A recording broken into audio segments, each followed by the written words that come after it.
महिषासुर की माता महिषी ऋषि के श्राप से पहले एक अत्यंत सुंदर गंधर्व कन्या थी। उसकी सुंदरता इतनी अनुपम थी, स्वर्गलोक में उसकी गणना सबसे सुंदर कन्याओं में होती थी।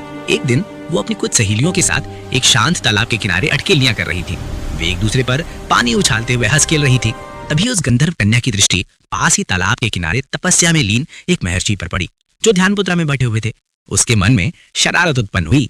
वो चुपके से अपनी सहेलियों के साथ जानबूझकर कीचड़ युक्त पानी उछालने लगी। उछाला गया पानी बार बार ऋषि के ऊपर गिरने लगा, जिससे उनका गहन ध्यान भंग हो गया।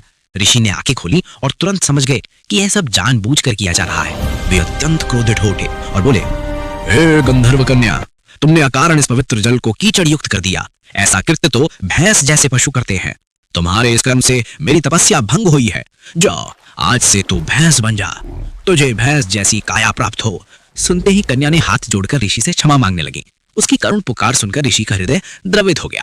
ऋषि बोले, मेरा श्राप मिथ्या नहीं हो सकता, किंतु मैं इसे शिथिल अवश्य कर सकता हूँ। दिन के समय तू पूर्ण रूप से भैंस रहेगी, परंतु रात्रि में तुझे अर्ध नारी और अर्ध भैंस का रूप प्राप्त होगा।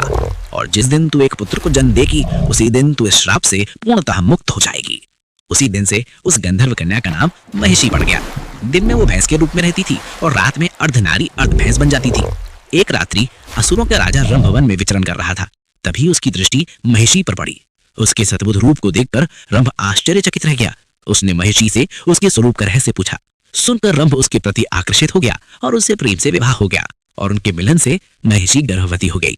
कुछ समय पश्चात रंभ ने एक पुत्र को जन्म दिया, जिसका आधा शरीर भैंस का था और आधा शरीर असुर का। उसके इस अद्भुत स्वरूप के कारण उसका नाम महिषासुर पड़ा। वो जब चाहे पूर्ण असुर बन जाता था और जब चाहे विशाल भैंस का रूप धारण कर लेता था।